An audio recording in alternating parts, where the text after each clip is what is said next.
You can say my construction is better than Tom Ford. You can argue that, but that's not why they're gonna come here. They want to look great. The bottom line is they want to look great and they want something different.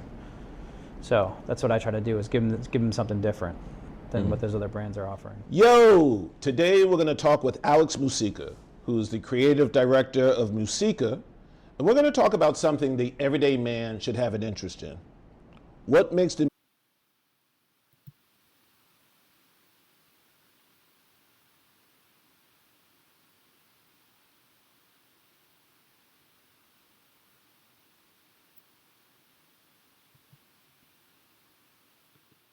Musika brand one of the distinct luxury menswear brands in New York City? Aleks in the building. How are you, man? Good, man. Hey. Happy to have you here. Yeah, really. Thank you so much for your hospitality. For sure. I have been in this building before. Yep. I got my real estate license here. There's a lot of offices in here. It's a big building. Yeah, but we are literally, ladies and gentlemen, we are here in the Garment District, which to me seems the heart of the district. Yeah, extremely appropriate for what we're going to talk about and for what he does every day. So I'm going to spring you with some things. I'm not going to hit you early. Talking politics first? No, because when we came in, I introduced myself and you were blank. We have met before. Spring it on me. Yeah. At the appropriate time, I'm going to, you're like, Oh, man. I got to. You got to. I got to. I'll take it. Won't be the first time. That's the problem. Oh, well, I'm sorry to hear that. It was brief, but it was memorable for So. But you said it helped you, so why don't we just talk about it? You did? Okay. All right. Okay. We just talked about all right. So it was during the interviewing. Okay. So. I don't mean to mess up your. No, it's okay. No. It all flows. Yeah, it all flows. Yeah. All right. In 2017, you were a co-founder, were you not? You had another brand. I did, yeah. You did? Yes. Right. Right. And I'm not dropping the name yet. I'm going to drop it eventually for the listeners. Do a little surprise. At that time that you were a co-founder, and you were just a few blocks away from where we are now. Yeah, for sure. I was on the precipice of launching my brand. Gotcha. And I was a real estate broker at that time, a residential real estate broker, hence the reason why I was downstairs in this building, taking my classes to then take my license on William Street and pass. First time. First time, okay. First time, absolutely. Great. So, honors NYU, Stern. There you go. So. Let them know. It is what it is, whatever it's worth. So, I know my grandparents are happy, rest in peace. That's awesome. I was getting ready to launch my men's fashion consultancy. Okay. And I worked for Carol Williams. Right. And well known. Not in New York City, in the rest of the country. Okay. That was the first Carol Williams New York City office that was on 6th Avenue. Gotcha. In the 40s, 44th. You remember every date and every year. I'm pretty good at that. Yeah, You're people like, say yeah, that. in 94. Yeah, I'm pretty good. December 3rd. I was at the Garden. I'm that guy. Yeah, I'm that guy. Right. Yeah, my family was like, "How do you?" I don't know. I remember. So I was launching my brand, and my coworkers, brokers, agents were models. Okay.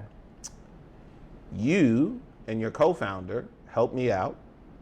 And I wore one of your suits as I hosted the runway show to launch my brand. Did you get any compliments? Of course. There we go. Yeah. So it worked out. And which piece was it? And what color? Gray, charcoal gray. Okay. Remind me. Let's exchange emails.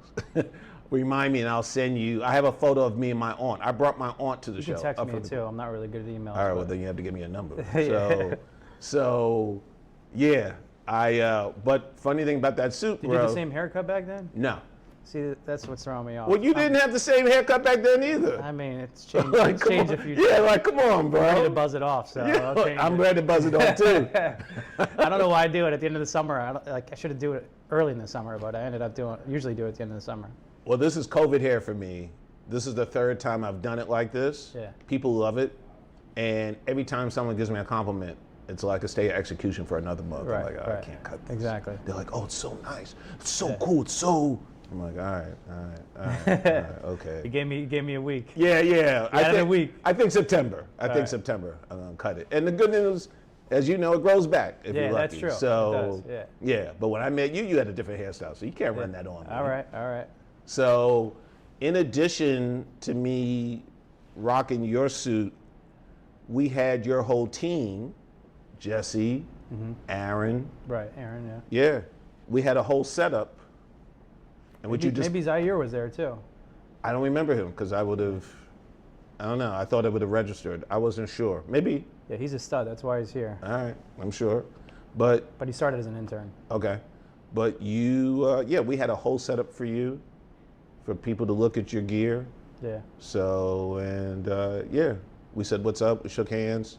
And then with your co-founder, you hand delivered the stuff, the whole team. There we go. Yeah. So. Good memories. Now, it will come back to me. Nah, I won't. If I see a picture, I'll be like this. See a picture, I'll remember it. I'm a picture. That's how my memory works, the pictures. Well, what's really great is since we know that now. I'm sure I'll remember the exact suit and what fabric it was too. Okay, yeah, it was dope. The thing about that, I realized I didn't finish that part of the story. Totally a sample size. Yeah, you look like it. Yeah, but I'm not a sample size. Yeah, well, you're similar to I still have a similar sample size. Yeah. I remember I was in your dressing room and Jesse was like, hey, what's going on? I was like, I can't breathe. You're going to have to let all this out. Well, there's enough seam allowance in our stuff to do that. Yes, it totally especially was. These days, yeah. Oh my God, but it was. I pay extra for that. I was dying in there. He was like, what's the problem? I'm like, I can't get help. So it happens, man. It happens. So that's how we met each other. Cool. So I think more than once, I think it's important for us to talk about the transition. Okay. Because to me, now since you know that, and now let's make it not a surprise for the listeners, before Musika, Aleks was the co-founder of Musika Footwear. Right. Right. And that's how we met. Yeah. And I can tell you right now, to me, correct me if I'm wrong, I see a change. I see an evolution in what you did then and what you're doing now. Oh yeah, for sure. I mean, you got to evolve or evaporate. Yeah. And you know, I started out in the suiting business at Tom Ford. So yes. The main goal for me was not just suitings. And so since then I've been evolving into all kinds of categories. So let's talk about that. Let's take it back. Right. So you were at Tom Ford Made to Measure. Right. Down in Dade, down in Miami. Right. Okay. Miami, you're right. And how long were you with them, and how long were you in Miami overall? Because I want to reference Miami later too, because it's 5 years I was in Miami. I worked for Tom Ford for about 2 years. Okay. Yeah. What'd you learn? I didn't know what I wanted to do until I walked into Tom Ford. That's the story I tell often. But I had a teaching degree. I went to Miami and realized how much teachers make in Miami. And I'm like, I'm not going to be a teacher. So I kind of got sucked back into retail, which was always like a vein for me. And then I got asked, by someone who was setting up the Tom Ford shop. They came into the store I was working and said, would you be interested for working with Tom Ford? And I said, sure, like not knowing what I was getting into. But as soon as I walked into Tom Ford, I knew what I wanted to do. I was like, all right, this is what I wanted to do. And what was this? Like that level of high fashion, like that elite level of construction, patterns and colors, and it just it was like an all moment for me. Again, in my life, I didn't know what I wanted to do, and I by trauma, I was always attracted to fashion, so it kind of just naturally, here I am. So you go into the store literally, and you're like, this is what I want to do. For the 2 years you were there, what were you thinking? It's not just one thing, but what were the manifold of things that you learned that eventually led you to go on your own? Well, first and foremost, I learned how to handle, I wouldn't say elite, but like that level of clientele and what they're looking for and how to treat them. You can't treat them like you're working at, any store like H&M or whatever. It's a whole different kind of clientele, and how to cater to them, how to talk to them, how to get on their schedules. So I think that's a key part I learned there. I also learned luxury fabrics, luxury construction. Because I work right next to, and I had great mentors too, guys who worked for Xenia for years. You know, those guys you see in the stores. There are some legends there with great talents on communicating with people and also elaborating why the luxury product's worth it. And the tools they gave me not only were teaching me about these fabrics and this construction, but also how to, again, handle these clients with different personalities. So I was next door to Stefano Ricci, Brioni, and Xenia. So Were you guys on Lincoln Road? no, we were inside of Bell Harbor. And okay. It was the only shop, Tom Ford only had shop and shops in Neiman Marcus Oh, okay. at that point. I don't know where they are, what they do now, Right. but You mentioned clientele. Why do you think a luxury clientele is so distinctly different than, like you said, someone going down the block here at H&M who wants to get a shirt? I mean, historically, at this price point, you have to assume and know if they can afford our product, they have a lot of money. That being said, most of these people don't have time because, you know, they're uber successful. They have 2 to 3 assistants, or they're just completely busy at all times. So you have to make things attractable with them for a shorter period of time, get them excited to be able to sell them anything. And you can't mess up because they've had assistants, and they wouldn't be where they were if they had people working for them or that provide services with them that weren't, you know, on everything. When it comes down to delivery and communication and a product they love at the end. In order to communicate that effectively, how much of the communication is literally one-to-one versus you and maybe delegating your team to communicate to the client? So I've learned also that I can't do all the communicating. So Yeah, my job is to get them excited, to get them designs that fit their lifestyle, fit their personality, get them to sign on that dotted line, make sure all the measurements are correct, and get that in. I used to also, which I'm terrible at, is communicating, oh, this is getting delivered this time, or this is your UPS number. This got delayed, but this will be delivered after in the second package. Like, not my forte. Right. My forte is, again, designing for the individual. So now we have someone on our team doing all those kind of communications past that.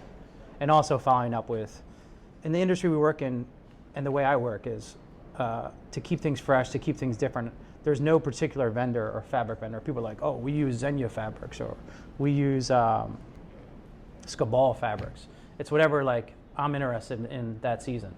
So that's the fabric vendor we use, or, you know, we use Street Fabrics in New York City where they get fabrics from all over the world.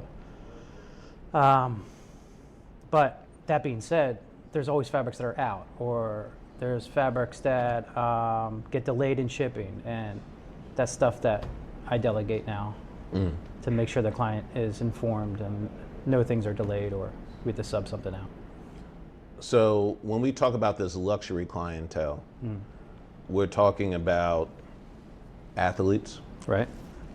we're talking about celebrities. Talking about real estate agents too. Not this one when I was there.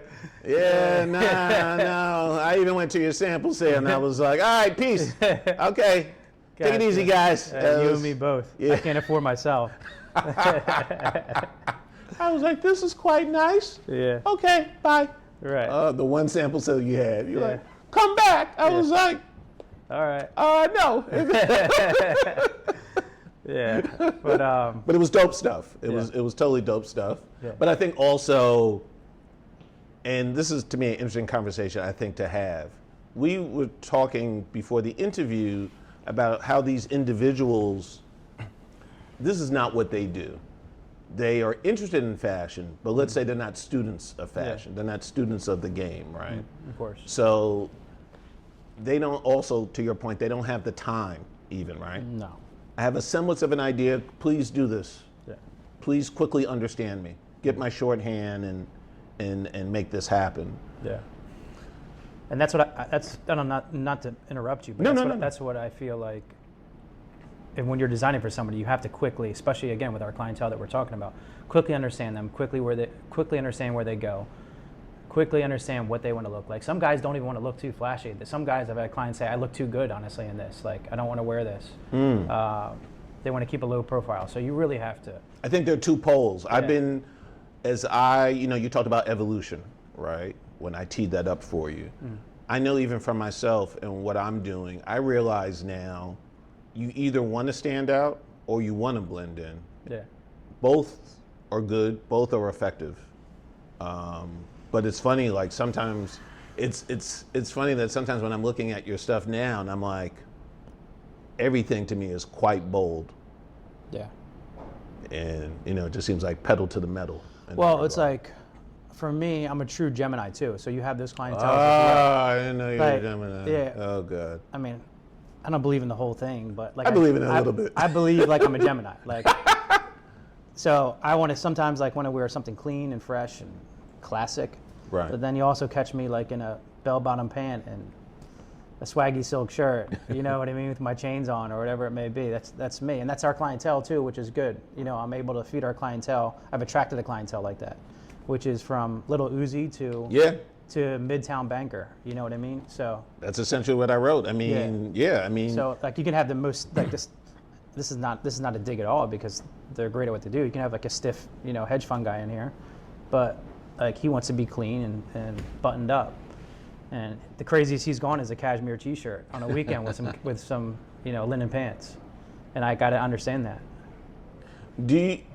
If you look at the range of your clientele now, right, and again we're really talking about an echelon. Yeah. Unscientifically, how many people are leaning towards the bold versus the middle of the road or conservative?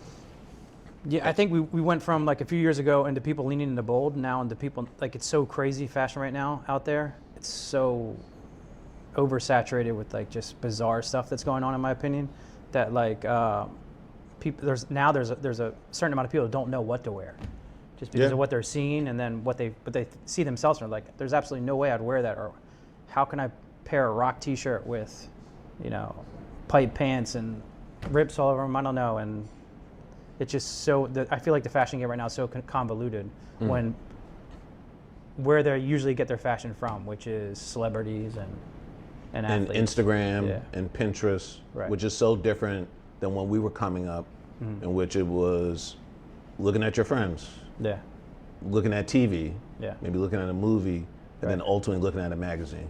Of course, yeah. So how do you articulate who you are now as a brand to attract the clientele that you have? How do I articulate? It's hard to say. I don't know, because again, my fashion changes on a whim when it comes down to what I wear. So I guess strategically, I'm hoping that I'm still able to attract both sides of the spectrum when it comes to what I'm wearing. And I don't always do it the best way. Like, I start on Instagram, but I hate Instagram. Like, I fucking hate, I hate taking pictures. I hate doing stuff like that. But I have to, and I have to do more of it. It's the play. Yeah, I'm either doing it balls to the wall or I'm not doing it at all. I'm like hiding. But again, that's just like my personality. Where I'm working on something. I'm working on something big that like I can't wait to release. But yeah, I don't know if I answered your question, but. Yeah, we'll probably have to revisit it. I'm going to do that right now. So what I've seen in my research, here are some terms that you've used. Future classics. Want to take a swing at that? Future classics. I don't know what I was talking about at the point, but I do feel like there's stuff that I could have designed for a client that they can still wear today, whether it be 10 years ago. They can still get it off. And that's what you want, right? Right. I mean, that's how I feel about clients. Yeah, I forget exactly what I was elaborating on at that time. I said future classics. Okay. But that's something that comes to mind. Okay. Here's another one that you had. Let's see if you remember where you were at this time. Okay. Luxury made to be lived in. Yeah, so a lot of times, and this happens to me, I'll buy 2 pairs of shoes and never wear one. Just because I don't want to mess them up. You know what I mean? Like, also people that they spend all this money on clothes and they don't want to mess these clothes up. But my thing is, like, the way I fit you, you should be able to move in your clothes. You should be able to wear them. So yes. This is luxury you should wear. And the products we make and the construction we make, it's at the highest level. So don't be afraid to wear these things. Don't be afraid to go out dancing in these things. Don't be afraid to go crazy at a wedding. Like these things are made for you. It's in the armholes in the right spot. The canvas is, the more you wear it, it's going to fit you better. The more it fits your butt, right. Exactly. So this is not, some bullshit like glued stuff or fused stuff that we make in anything, in any part of what we do. I make stuff that is reliable, and hey, if it, every once in a while some things do rip, but I'll take care of you and we'll fix it. But luxury made to be wearing it. Wear it. Yeah. No, I agree. I mean, so they're not museum. Don't wear your sneakers just because you don't want to wear your nice shoes because you want to mess them up. They're made to be worn. Yeah. They're not museum pieces. No.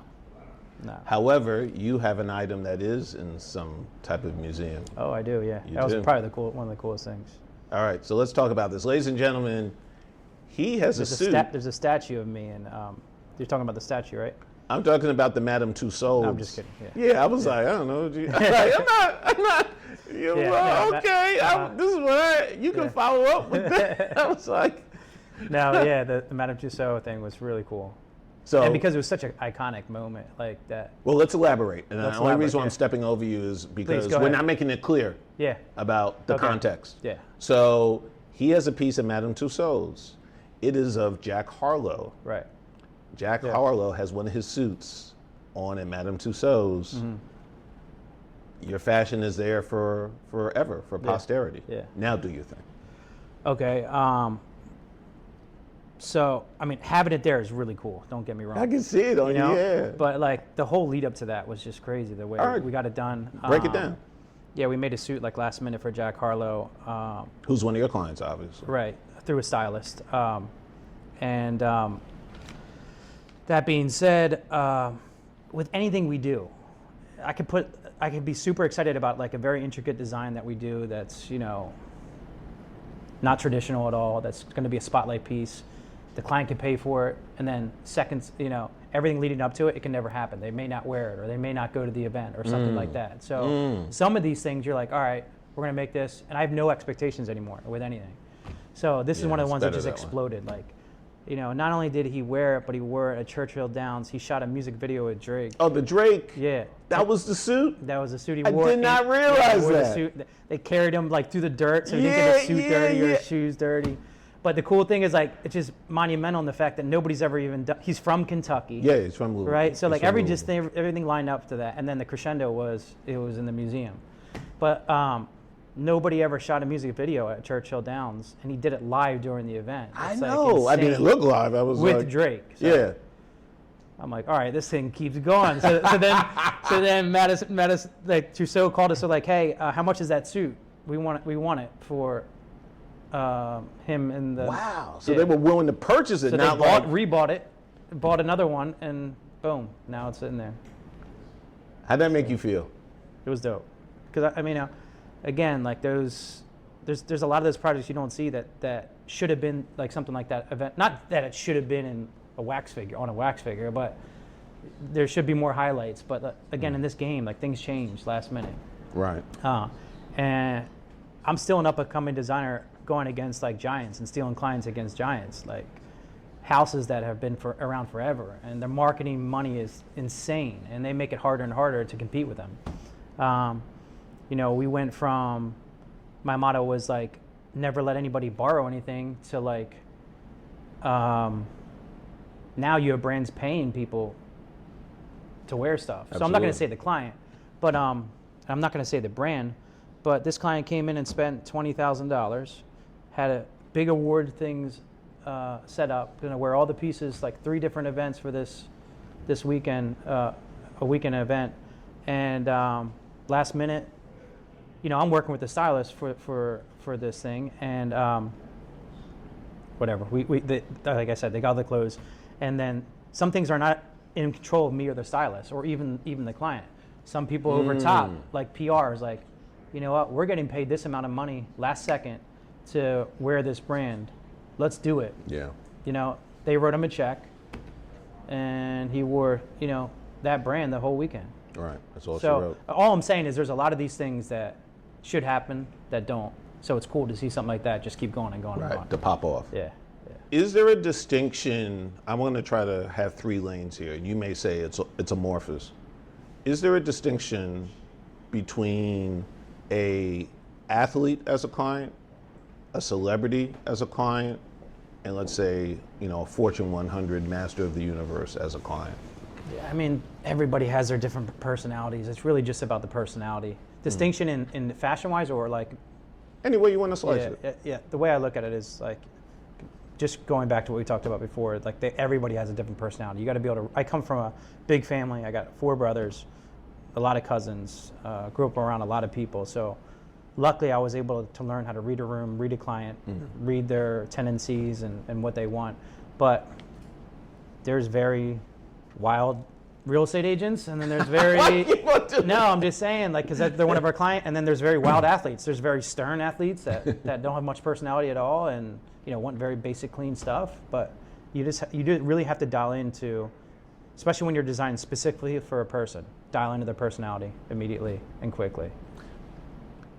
How are you able to do it so quickly? Let's say, for example, are the majority of your interactions with your clients face-to-face? Are they virtual? I'll do research too. I'll see what they're capable of and see where I can push the envelope. So, for instance, there's clients where I don't think they're living up to their fashion ability. Oh, so where I totally get them in feel here that and I want a navy or a black suit. Okay, I'll give you that, but I'm going to also talk you into something a little bit more flashy. By the 3rd time I'm meeting with them, their 3rd order, they're ordering what they want. They've now been educated, and they're telling me what they want, and they're wearing funner stuff. And but I'll do a lot of research on them. I'll go and look at old pictures of them. I'll go and obviously, again, see where the places they're seen at, where they like to go a lot. I'll stalk them for a little bit, and then when they're in there, then I got to get what they're. I got to see how their personality is also. In person. Right. So I do my homework and then on the spot go for it. I appreciate research. Yeah. I totally understand. I see that. Got to. Yeah, Hey, of course. I can't waste your time because that would waste my time. Right. I didn't realize this. Stylists. Do you have a lot of interactions with stylists in order? do, Yeah. Can you elaborate on that? Yeah, I mean, sometimes the only way to get to a client is through their stylist. That's what it sounds like. Right. This, and there's more and more stylists these days. Some are better than others, but I work a lot with stylists. And in turn, you got to. They're a vein of their client, so you also have to do the same thing with you. You treat them the same way you treat your client, because sometimes, in occasions, you don't deal with the client; you deal with them. Yeah, that's and you have to learn you have to learn the client through them. So, yeah. Wow. And I'll have to also. That's a little bit harder because when I don't get my hands on a client, that's my biggest thing.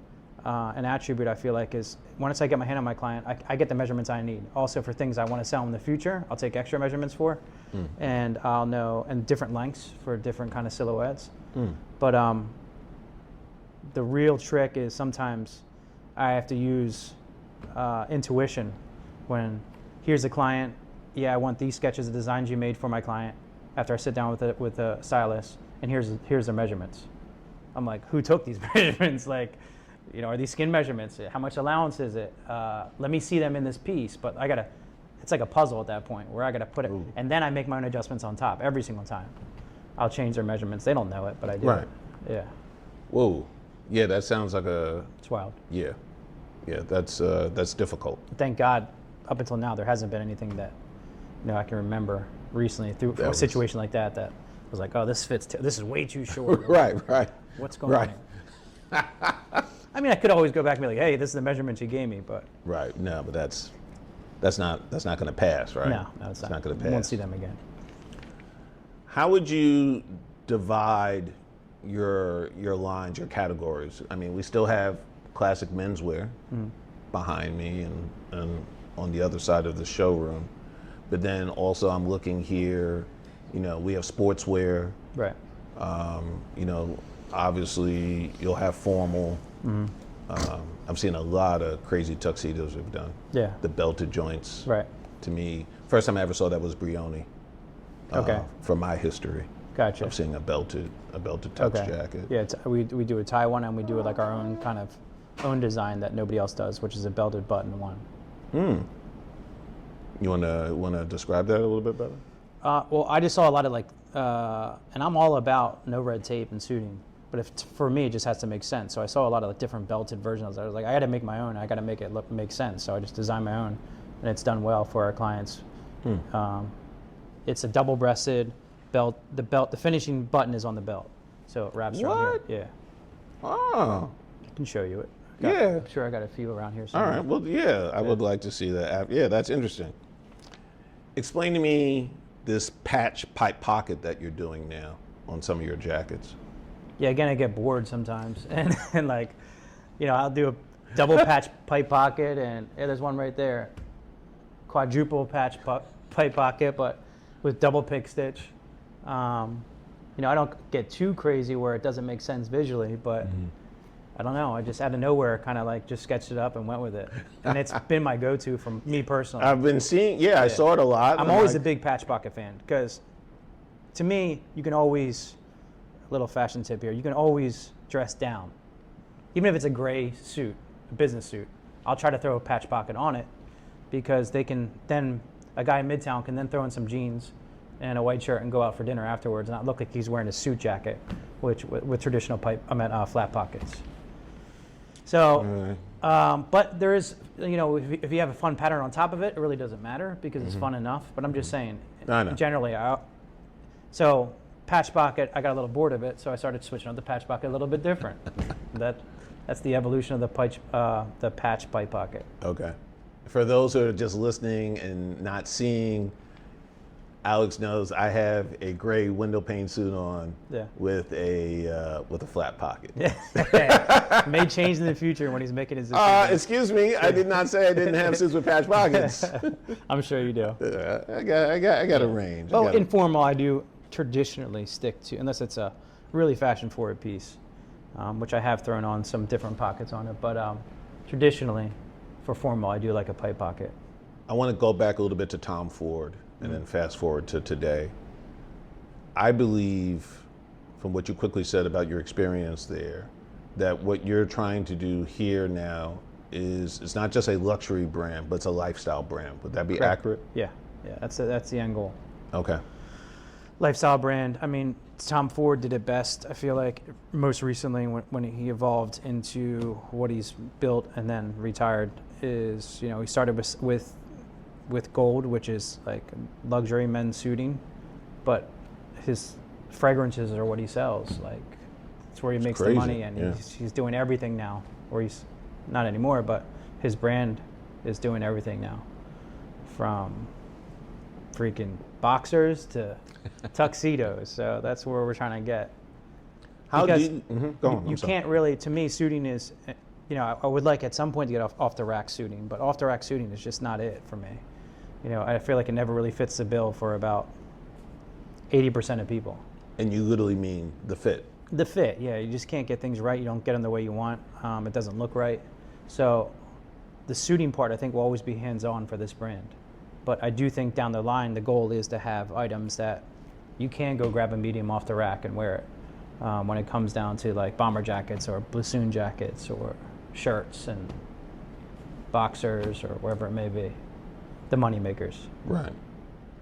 You mentioned this earlier, how do you compete against a Tom Ford, a Purple Label, Polo Ralph Lauren? Yeah. I mean, I got to attract them visually. Everybody's stimulated so much these days with everything visually out there in social media. So I got to attract them visually to have something different that they don't offer. And I think that's the only way I can compete with them, because at a certain level, you can say my construction is better than Tom Ford. You can argue that, but that's not why they're gonna come here. They want to look great. The bottom line is they want to look great and they want something different. So that's what I try to do, is give them something different than what those other brands are offering. How much of your clientele is through referral? Meaning, you transitioned from one brand to another, right? You went from being a co-founder to, sole founder, creative director. I believe that you probably brought some of that clientele, but then you had to build upon the clientele. Of course, yeah. So, and like you said, you hate social media, Yeah. but you have to do it. It's a necessary evil. I totally understand that. How has the clientele been built? How would you say? You can't build a clientele through one avenue, so it can't just rely on one, which is referrals. I can't rely on just outreach. I can't rely on just. It's just one of those things. It's an evolving door. Like I can't rely on old clients either that were my best clients. So referrals is a big part of it. I can't give you a percentage off the top of my head, but I believe that circles are much tighter at this price point, but also much more profound in the sense where in these circles, someone's word is like a fact. In a sense, like, yeah, they're tried and true. You can go there and he can make you look great. Where like, at other clients, like in other circles that are much broader and at different price points, there's really no loyalty, and these guys trust each other, I think, at this price point more. So usually when you get a referral, it's pretty much a home run. I just got to perform to keep them. Speaking of performance, you're from Coatesville. My dad's from Coatesville. Are you considered also from Coatesville or from Philly? Got some Coatesville blood in me, yeah. All right. Steel mill blood in me. All right. Well, the reason I'm bringing that up, you did a tuxedo for AI. Right. Allen Iverson. Right. Who it appears to be your hero, and definitely has been a hero of mine, even though I'm from New York and I'm a Knicks fan. Yeah, I mean, you grow up in different eras. He's my god in I could tell. Sports. Yeah, He was all over my walls when I was younger, and he's now my son found a couple posters at his grandmother's house. Now they're on his walls. That's cool. So it's mad cool for that to happen. And he's just a guy like just transcended basketball, in my opinion. Absolutely. In the way he played, not only that, in the way he carried himself. I think he just one of those 3 guys ever in basketball that kind of just changed the game or in sports. He was a cultural force. I did an episode about him when I first started my pod because, relatedly, I totally rocked with. And undeniably authentic too, which is absolutely so hard to do these days. So like it's just like he kind of just started that wave of like, yo, I don't care what. Then like for me, the next person in that vein was like Conor McGregor. Is like I'm just gonna do whatever I want. I don't care what people think. But like those 2 guys for me are.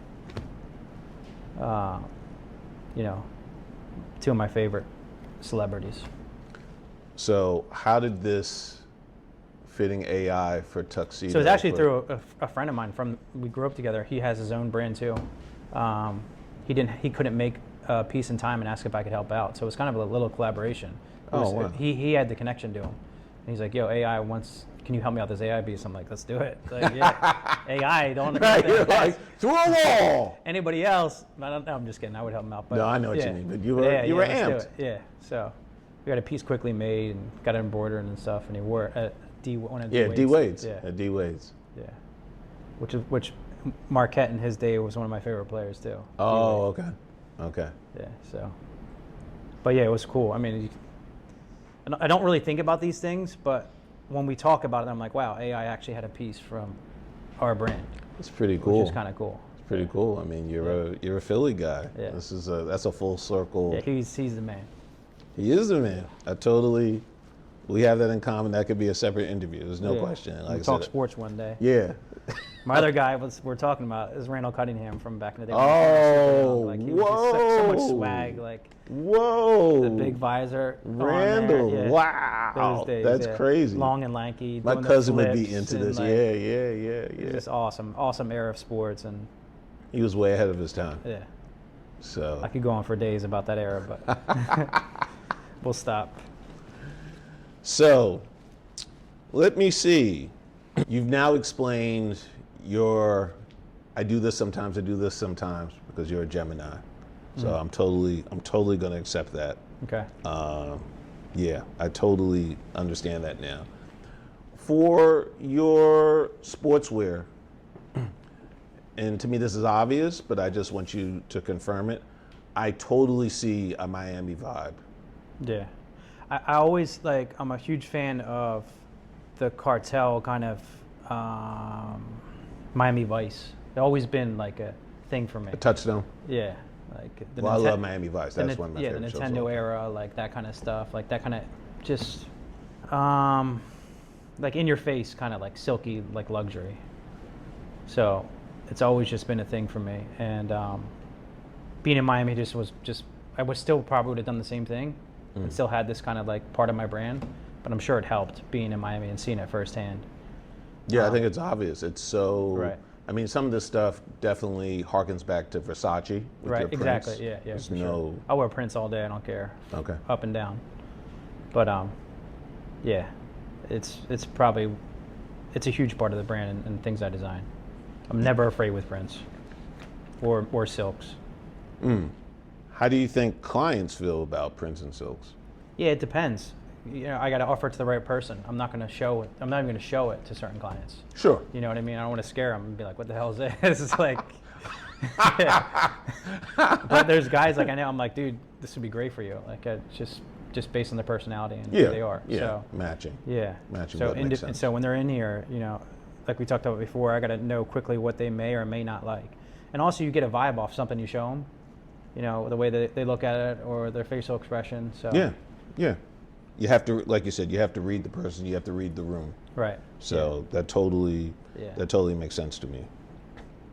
We actually did a show in Miami at the SLS. SLS. Which I used to sneak into when I was in Miami, and then I ended up having a show there. So it was cool. Full circle. Yeah, full circle. That is really cool. I mean, at some point I got to know the door guy, but so I can't say I snuck in all the time. But yeah. So we did the whole Miami Vice vibe, invitation and everything. Like, oh, really? Yeah, okay, I was going to say, I saw the video on the website, and I was like, oh, total South Beach, SLS. I was like, oh, my God. Yeah, it was cool. So, but yeah. That's cool. All right.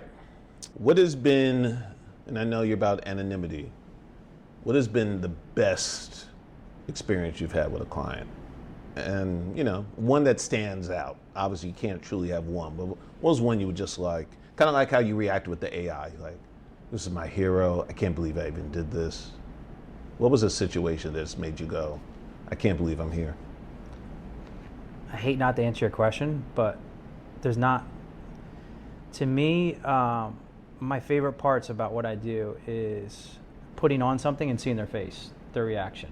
So that's the highlight, or the text I get afterwards from someone I send something to, like, oh, this is amazing, I love it. Like those hit the highest points. Like, the highest I feel or the best I feel is when I'm able to obtain those situations, when I'm here on a fitting and I see it in person, or someone sends me a text like saying how much they love the product, or because it just never gets old. You can do these things. I do think that probably, to answer your question more directly, we've already talked about it, but the Jack Harlow thing was probably the coolest thing, I guess, in my mind. But those text messages and those fittings where you see people's face and you make them happy wearing your product, there's nothing beats that. So whenever that happens, I don't care if it's Joe Schmo and nobody knows who he is, but he's able to wear a product and he says, I'm telling you, it hits the same way no matter who it is. What has been like one of the worst interactions you had with a client that was just like prima donna, just like, I don't understand, but what? I'm trying my best here. Right.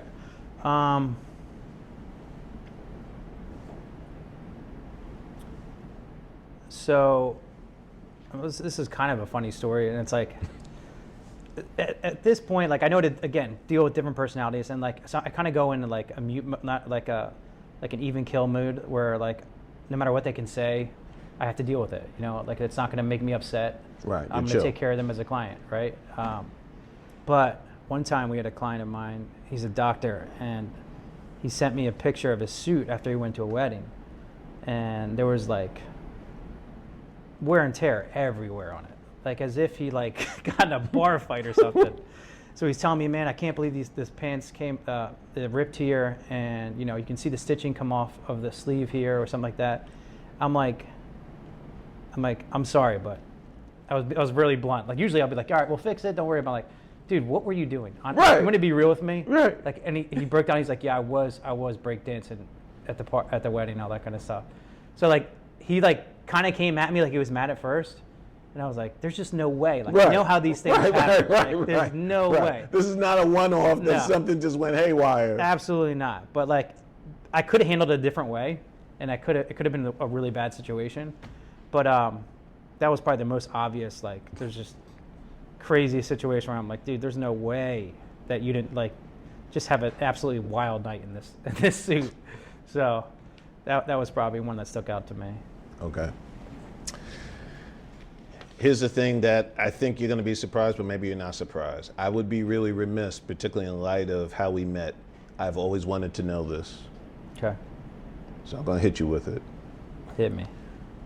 I met you in 2017. Okay. And you are co-founder of this brand, Musika New York. Yeah. And you were at the Zeitgeist.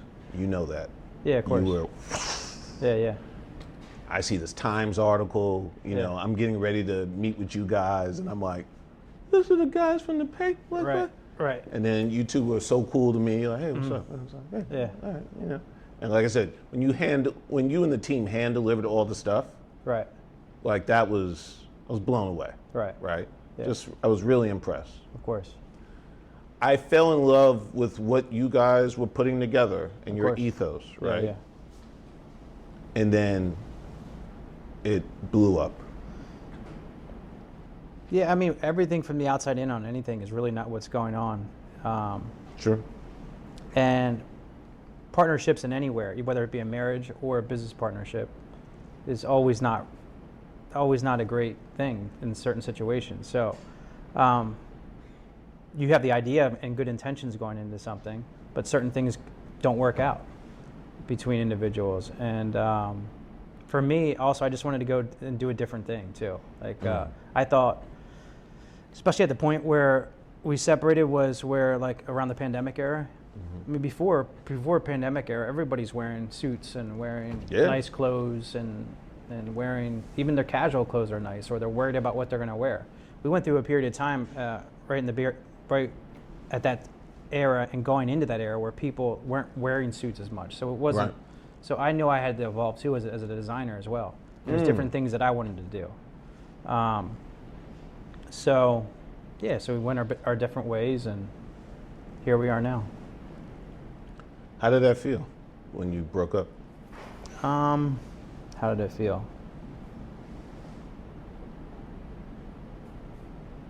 I can't like pinpoint any particular emotion I have, but I think everything works out for the best.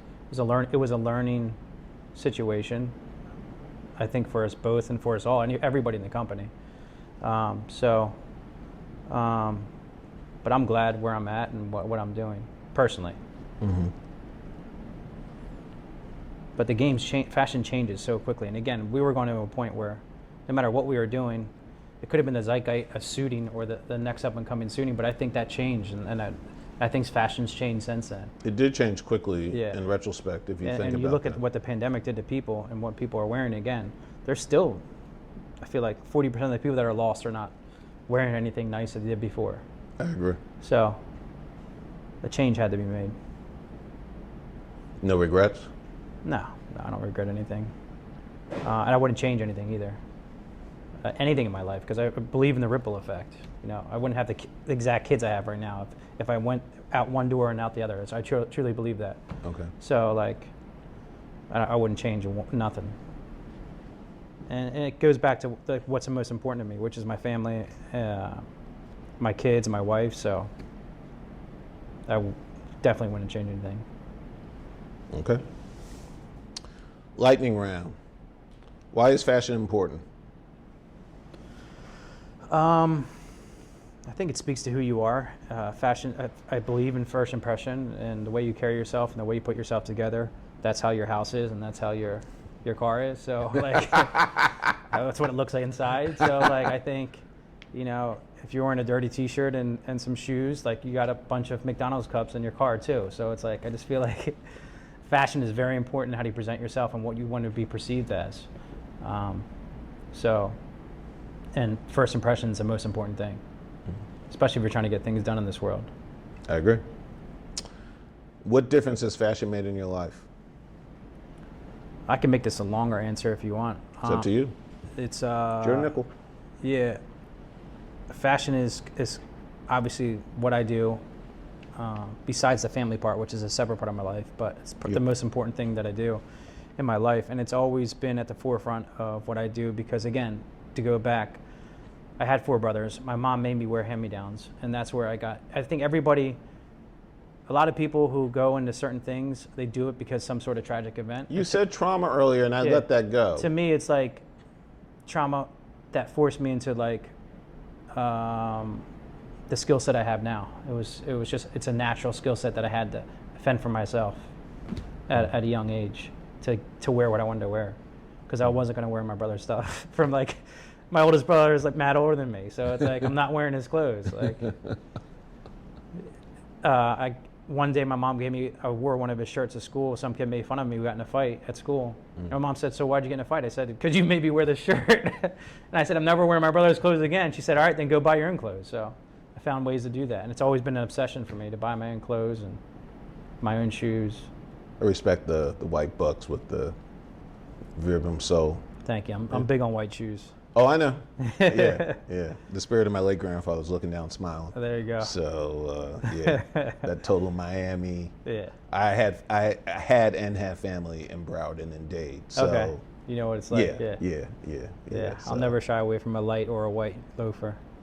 Yeah. No, I respect the Steves. Absolutely. But it also goes back to my sneaker days. Like, I've always been a big like white sneaker person and a big like sneakerhead back in the day. Not anymore.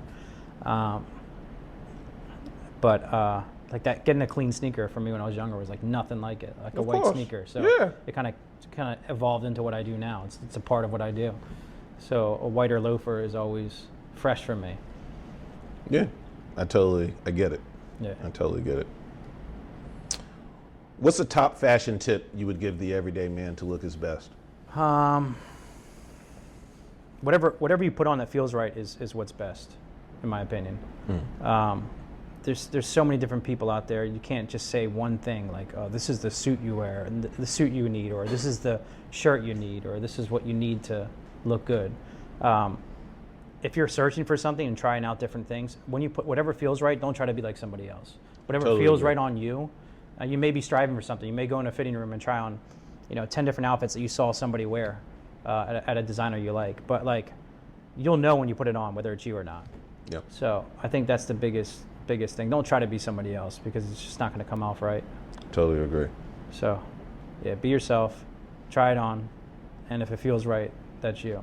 Last question I ask of all my guests: what does the term "always be fly" mean to you? Always be fly. Yep. I think it speaks for itself. No matter what agree. you do, make sure you could be caught at the supermarket looking crazy. Right. It's happened to me before, but sorry to hear that. Yeah. But you got to be reminded, but yeah, always dress your best. Again, the first impression is everything. You never know who you're going to meet. Funny story about that is I'm having a garage sale at my house, and what the heck is the guy's name? We may have to edit this out, or wait. Gary V. Okay. Gary V walks up my... Oh my God, this is crazy. Yeah. I just sent the book to one of my interns today. Yeah, man, he walked up into my driveway. And I'm like, dude, what the hell are you doing here? He's like, he's classic Gary V being funny. He's like, it's a garage sale. I'm at a garage sale. And I'm like, you're right, you are at a garage sale. So we had a good laugh, and I introduced myself. And yeah, you just never know who you're going to run into. Like, if I know I was at my garage sale, and I'm selling stuff, like with my wife and my kids, but like, I could run into him at the wine store or at a cigar shop. I got to be fly so I can, introduce myself properly and get him as a client. But yeah, we exchange information, and I've talked to him since, so it's cool. Oh, okay. One day maybe he'll be wearing our stuff. Man, fingers crossed. Yeah. I mean, I'll get your book signed for you.